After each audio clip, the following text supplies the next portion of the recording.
Pitong hinihinalang tulak ng shabu ang napatay ng mga pulis sa magkahiwalay na buy-bust operation sa Novaliches, Quezon City kagabi. Ang lahat ng mga napatay nanlaban daw sa mga pulis. Narito ang unang balita ni Jay Sabale. Dahil dati na raw may record na nasasangkot sa iba't ibang krimen, may kopya na ang QCPD Station 4 ng litrato ni Raymart Mendoza alias Bulataw. Pero kagabi, napatay si Bulataw at isa pang kasama nito na si alias Choking sa isinagawang buy-bust operation sa Maligaya Street, Bernardi Subdivision sa Novaliches mag-alas 12 ng hating gabi. Nakabili umanong pulis na nagpanggap na i-score ng halagang 500 shabu kay Choking.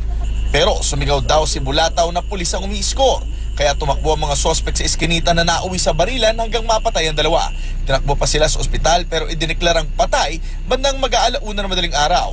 Dati na raw sangkot si Bulataw sa pang-hold up, snatching, akyat bahay at nitong huli, pinasok na ang pagtutulak ng shabu. Una, bili, hanggang natuto, nagkaroon ng maraming kaibigan, natuto mag-runner, sunod nagsarili ng puhunan. Yung iba natatakot, tumitigil at umaalis. Marami nang umalis dito actually. Kaya lang yung iba, minsan nga may nakausap kami parang natuwa pa kasi konti daw yung competition.